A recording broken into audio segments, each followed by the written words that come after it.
Hi everyone, I'm teacher Benny. Welcome to this channel where I learn English and Luganda easily. And if you find this channel of great benefit to you, please feel free to send your support and love on the account numbers displayed on screen and mobile numbers, both Airtel and MTN. The numbers are displayed on the screen. And don't forget to subscribe, like, and share. Please do share my videos such that many people can benefit. Many people have benefited and they've sent their regards on my numbers, as you see in the comments. So, like, share the videos. Wosanga nga video eno ya makulu era ngekugasa, please likinga oba osobola okuweereza obuyambi bwo ne support on the account numbers eziragibwa ku screen. Okay, bye-bye. Enjoy the video. Use of before. Use of before. Before in Luganda can mean nga sinaba, nga tetunnaba, nga tebannaba, nga tannaba. Okay, and we're going to understand how and where to use each of these words in Luganda and English. And if you're new to this channel, stick around until the video ends. Just subscribe, like, and share. So let's dive into it. Before is a word used to mean earlier than the time or event said. Before is a word used to mean earlier than the time or event said.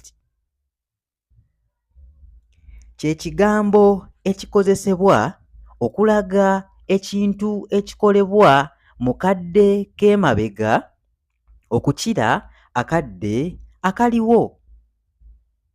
Kye kigambo ekikozesebwa okulaga ekintu ekikolebwa mu kadde k'emabega okukira akadde akaliwo.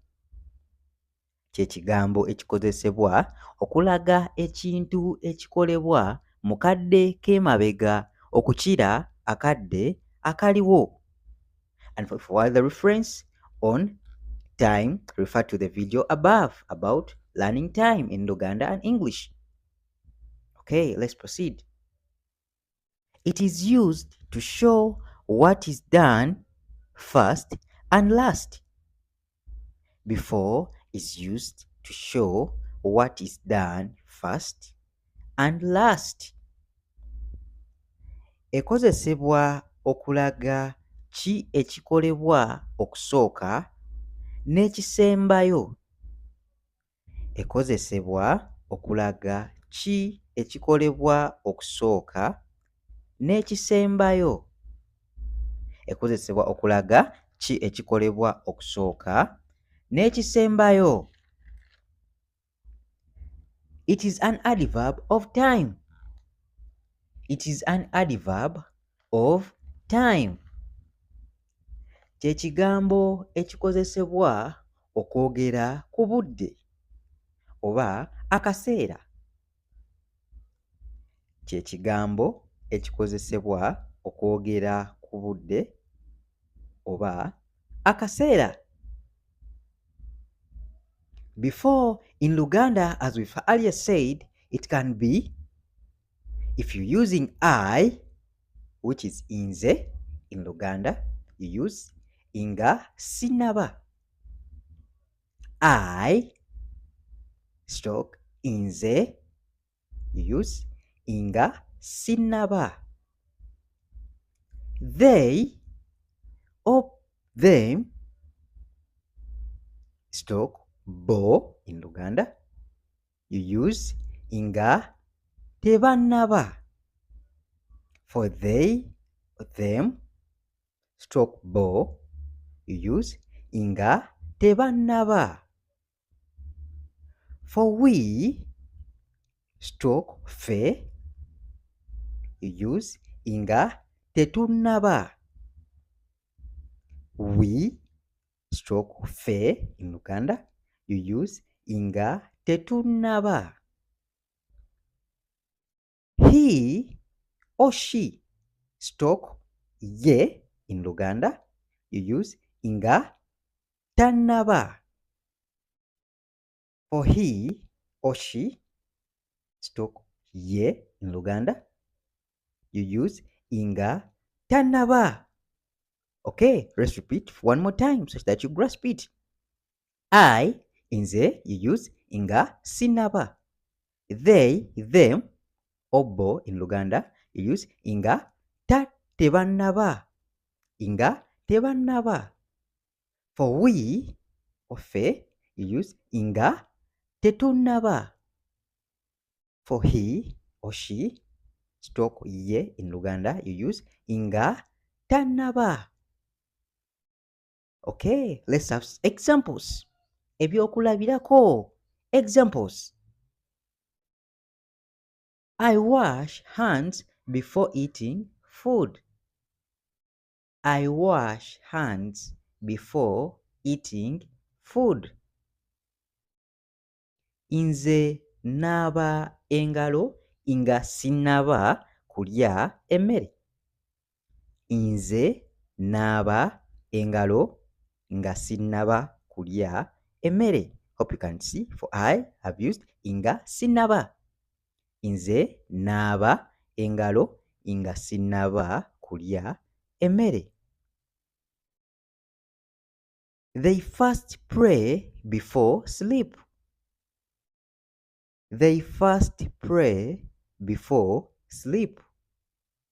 Bo basooka kusaba nga tebannaba kwebaka.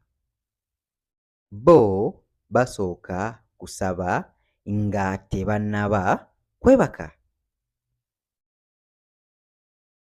I read before doing the test.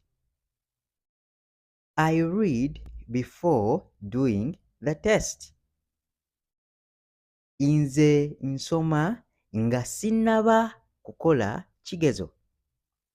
Nze nsoma nga sinnaba kukola kigezo.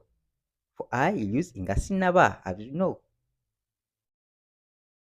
We greeted the visitors before leaving home. We greeted the visitors before leaving home. Ffe twabuuzizza abagenyi nga tetunnaba kuva waka. Ffe twabuuzizza abagenyi nga tetunnaba kuva waka. Martin prepares breakfast before going to work. Martin prepares breakfast before going to work. Martin ategeka ekyenkya nga tannaba kugenda ku mulimu. Martin ategeka ekyenkya nga tannaba kugenda ku mulimu. Important term to note here is we've used Martin. So it is he. It's like second person singular. So he, Martin, replaces he. It's like using he. So we are going to use nga tanaba. It's like saying he. And for he or she, we use nga tanaba. So that's why we use Martin ategeka ekyenkya nga tanaba kugenda ku mulimu. Okay, let's proceed.